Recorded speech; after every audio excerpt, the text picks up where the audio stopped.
Hello, guys! Vamos então iniciar aqui a nossa aula de inglês. Eu coloquei o link lá no grupo do Zap. Aguardei um pouquinho que vocês entrassem, mas já vou começar a gravar. Se alguém entrar agora, eu explico novamente, não tem problema.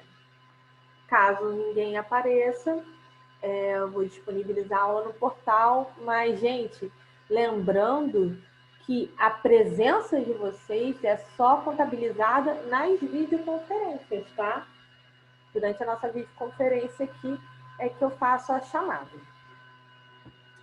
Vamos lá. Então, continuando no nosso assunto de passive voice, voz passiva em inglês, temos aqui alguns exercícios que eu separei para vocês.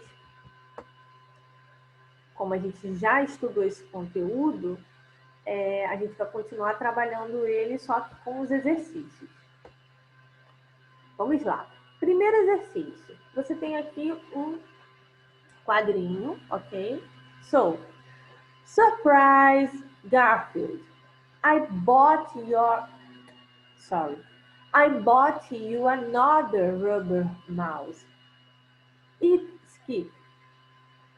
By the way, what happened to your last one?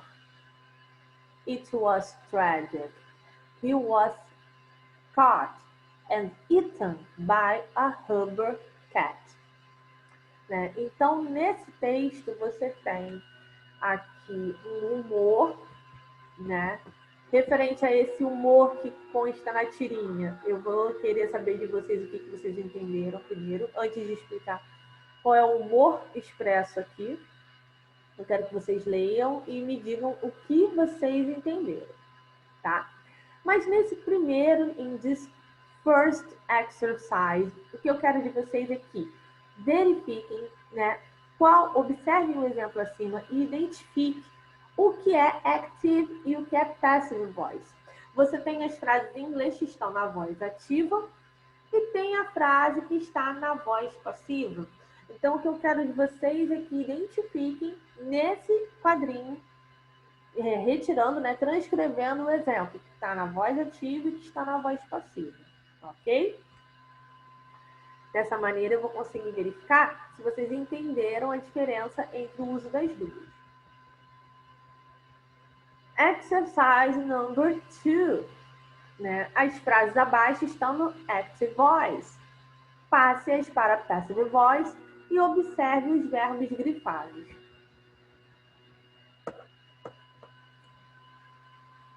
Só um instante, deixa eu só... Eu esqueci de colocar sublinhado.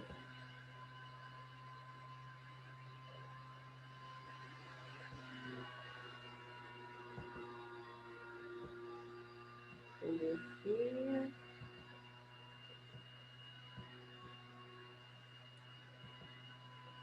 Opa.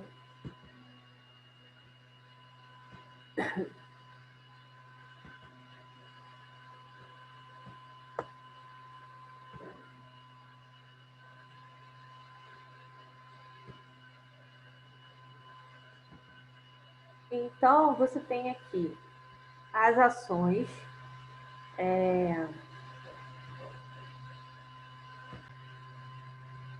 Você tem as ações expressas aqui pelos verbos, né, conjugados em diferentes tempos verbais. Então, a primeira coisa que você tem que fazer é observar cada verbo, em qual tempo verbal ele está conjugado. Ah, mas por que, professora, que eu tenho que observar isso? Porque de acordo com o tempo verbal em que aquela ação foi conjugada na voz ativa, é que você vai saber qual é o tempo verbal que você vai utilizar na voz passiva. Então, para você conseguir transformar essa frase em passive voice, você tem que prestar atenção na conjugação dos verbos, tá? Então, você vai ter como passar cada um deles para a voz passiva, lembrando que o que era objeto passa a ser sujeito e o que era sujeito vai passar a ser objeto ou agente da passiva. Vamos lá.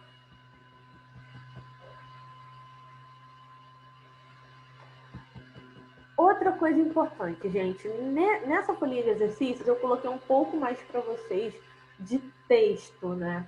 É essencial, não só para o Enem, mas para concursos de forma geral, né? Não apenas para o vestibular, que vocês ampliem a capacidade de interpretação, de compreensão textual. E para que isso seja possível, seja viável, você tem que fazer uma leitura constante. Quanto mais leitura você fizer, mais as chances de que você consiga ter êxito na prova.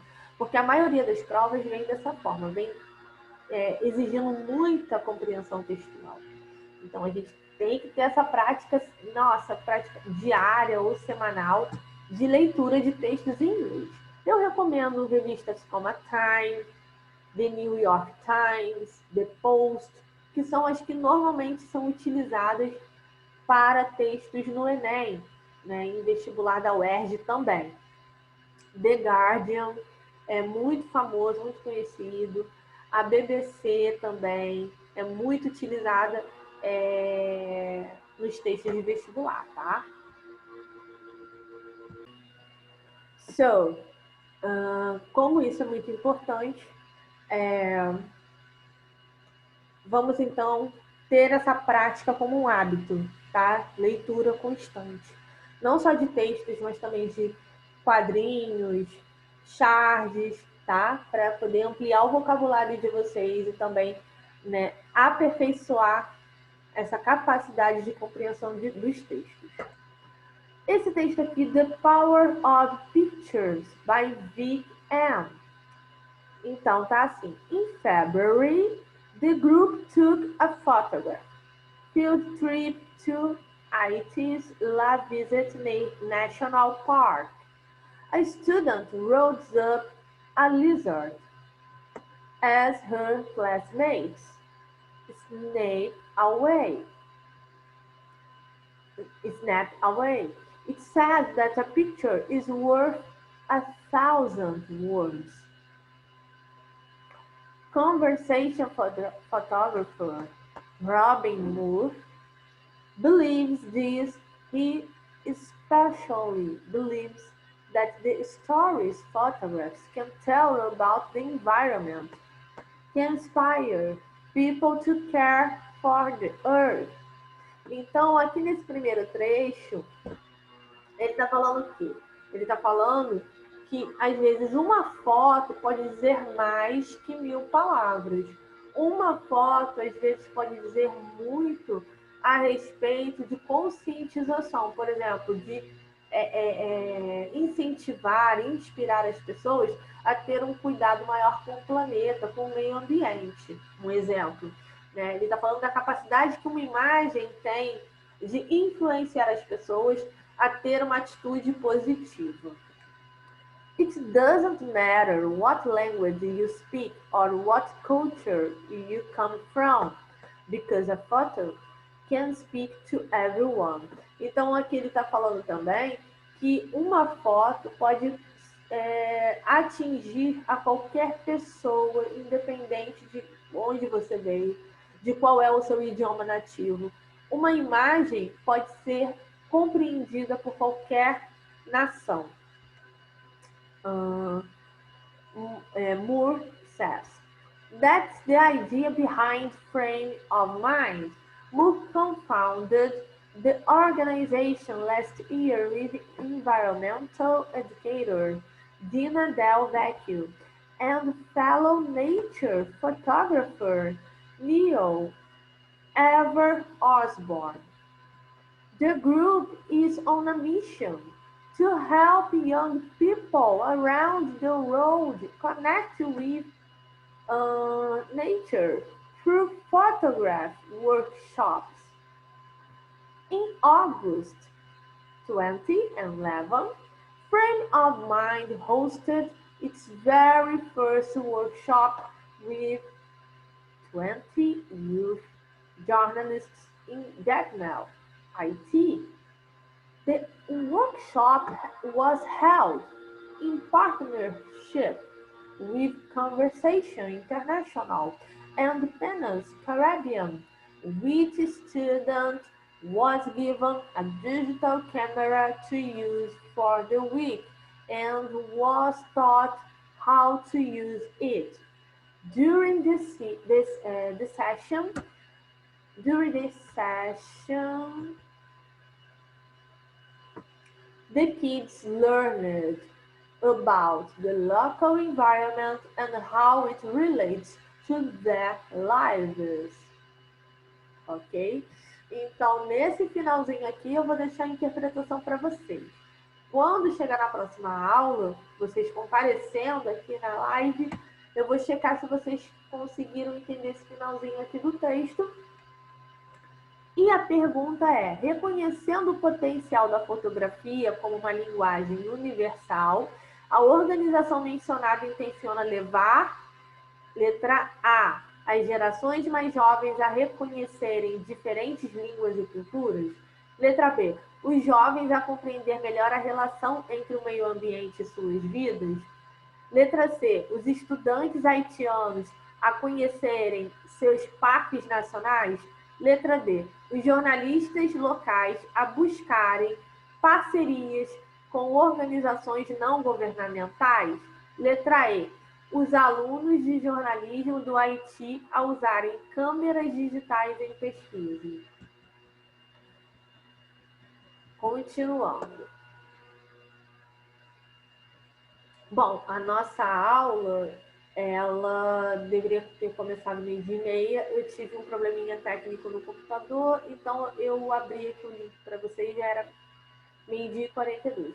Agora é 12h02, então eu vou me estender mais um pouquinho, mais por 10 minutos, para poder finalizar o conteúdo aqui, tá?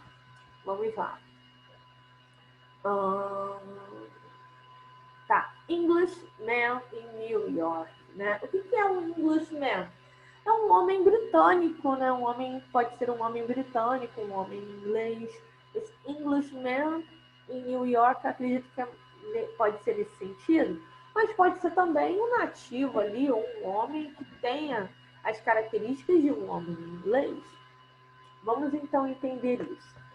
I don't drink coffee. I take tea, my dear. É isso mesmo, é o britânico. Então, esse Englishman é nesse sentido, aquele homem muito polite, né? Muito educado, muito cheio de regras. Muito British. I don't drink coffee. I take tea, my dear. I like my toast done on one side. And you can hear it in my accent. When I talk, I'm an Englishman in New York. See me walking down Fifth Avenue. A walking cane here. At my side, I take it everywhere I walk. I'm an Englishman in New York. I'm an alien. I'm a legal alien. I'm an Englishman in New York. I'm an alien. I'm a legal alien. I'm an Englishman in New York modest. Appropriate can lead to notoriety. You could end up as the only one later. Gentleness. Sobriety are rare in this society. At night, a candle's brighter than the sun's steam. Nothing like the sun. Ok, guys? Então, o texto fala sobre o que seria esse homem britânico em Nova York, e ali ele vai descrevendo as características dele. Ele fala accent, né, que o sotaque dele é diferente, o modo como ele gosta da torrada dele é diferente, e assim por diante. É uma canção, tá, guys? Essa é uma canção. E aqui tá falando que nessa letra da canção Englishman em New York, a fala do eu lírico evidencia uma atitude de... Aí você tem A. Exaltação dos hábitos de um outro povo. Dificuldade de adaptação à cultura alheia. Valorização da diversidade de costumes. Disponibilidade para aprender coisas novas. Ou predisposição a um comportamento solitário. Quero ver se vocês vão conseguir, hein? Sim. Tenho certeza que sim, porque vocês são ótimos. You are great. Vamos lá. Mas aí na semana que vem a gente corrige esses exercícios. Coloquei para vocês também aqui um infographic. Mas, teacher, what is that? Né? O que seria, né? What is a infographic? Então, infographic ou infográfico é um gráfico que busca trazer uma determinada informação. Normalmente, esse gráfico é um gráfico diferente, não é um gráfico usual como aqueles que a gente vê de estatísticas. Ele é um gráfico que busca trazer uma mensagem, né? Ele sempre vem acompanhado de imagens, além de trazer essa informação da porcentagem. Então, você tem aqui o infographic, Global Enterprises Need Business English, né? Globalization and a massive communication and information revolution have created a single global market requiring a single common language. Aí você tem aqui, 91% of business executives agree that English is the international language of business. But companies' investments have no kept pace to ensure they can communicate. 92% of non-native English-speaking global enterprise employees say communication in English is critical or important for their jobs. Yet only 7% report that their current English skills are sufficient for success on job. Então, esse infographic está falando a respeito da importância da língua inglesa no mundo dos negócios, né? Como que a globalização exige que você tenha um idioma, que você tenha ali uma língua que vai fazer essa comunicação, essa conexão com pessoas de outros países. Você tem que ter uma língua franca. O que é essa língua franca? Né? É a língua mundial ou universal, ou seja, aquela língua que vai ser utilizada por todos os povos para a comunicação. Imagina se você tivesse que aprender todos os idiomas para conseguir se comunicar. Digamos, eu sou brasileira. Digamos que eu tivesse que me comunicar com o francês, o inglês e o japonês ao mesmo tempo. E então eu tivesse que aprender esses 3 idiomas juntos. Tivesse que aprender o inglês, o japonês e o francês. Para conseguir me comunicar com eles ao mesmo tempo. Então, você ter um idioma universal é isso, gente. É você ter um idioma que vai ser de prática, vai ser de uso de todo mundo, não apenas para a comunicação social, mas também para os negócios, né? Para você conseguir, né, fazer as negociações de comércio com o exterior e etc. E aqui está falando que 91% dos executivos, né, concordam que o inglês é a língua internacional dos negócios, né? O fato de ser a língua internacional, a língua franca, não significa que ela vai ser a mais usada nos negócios também. Porém, 91% deles concordam que sim. Porém, não tem assim, muito investimento por parte das empresas em capacitar as pessoas para que se comuniquem dessa forma, utilizando o inglês. E 92% dos que não são nativos da língua inglesa, né, dos desempregados,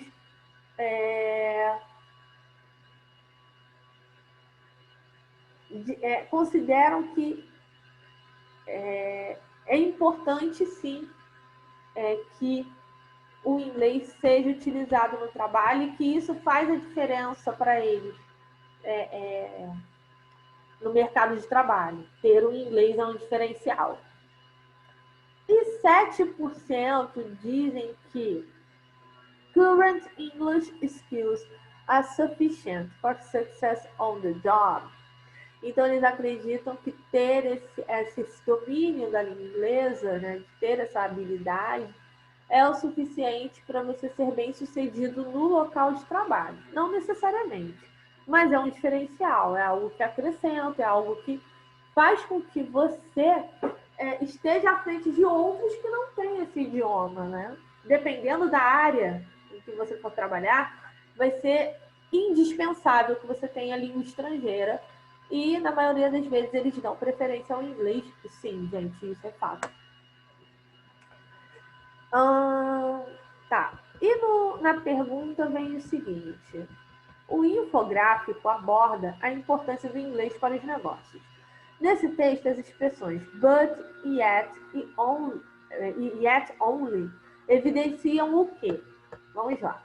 O impedimento às transações comerciais em contexto internacional, o desinteresse dos funcionários nos cursos oferecidos pelas empresas, uma comparação entre as visões dos executivos sobre o aprendizado do inglês, a necessidade de inserção de funcionários nativos no mercado de trabalho globalizado, um contraste entre o ideal e o real sobre a comunicação em inglês no mundo empresarial.